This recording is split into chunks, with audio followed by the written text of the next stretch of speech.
Local attorney Alex White is helping drivers get the help they need after finding themselves in an accident. So I sat down with him recently to learn a little bit more about what you should do in those moments immediately following a wreck. Take a look. Well, getting into a car accident can be a scary time, but there are some things that are very important for you to do in those moments following a car accident. Joining me now is local attorney Alex White with more on those all-important first steps. And boy, it's everything, right, Alex? I mean, you're thinking of a lot of stuff in the aftermath, obviously, of a car accident, but it's critical time. Sure, it is. So it's easy to be in shock after a car wreck because obviously no one's expecting to get into a wreck, and it's not something that you literally see coming.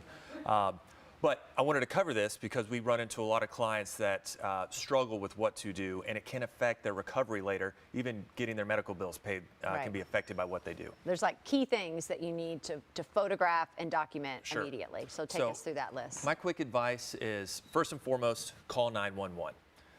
Some insurance policies require that no matter what, a police report is made in order for there to be access to a policy. So let's make sure we do that as it's required.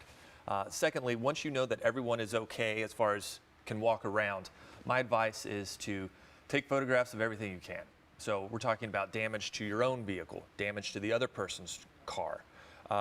You want to take pictures of the road where it happened to see if there's any skid marks.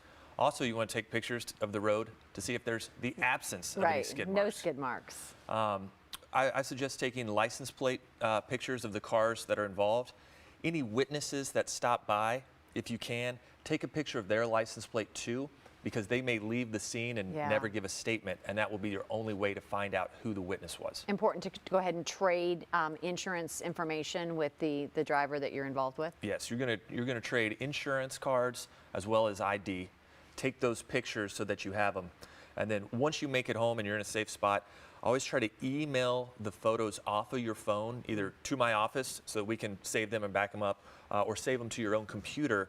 That way, if something happens to your phone in the meantime, drop it, falls in water, you sell it, whatever, that those photos are backed up.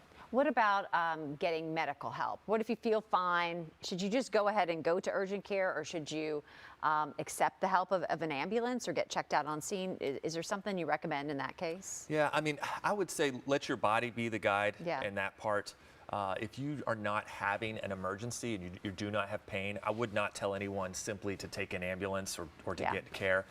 But usually what happens is there's so much adrenaline going on, you may not feel those things until the next day. And at that point, definitely when your body tells you you need care, don't be a hero, go find out what's going on. Right, and there's so much going on in your mind. That's why just those easy steps to remind yourself what you need to document, because once you're gone from that scene, it's gone. You don't have that information for you anymore. Is there any other important information that's important to pass along to people?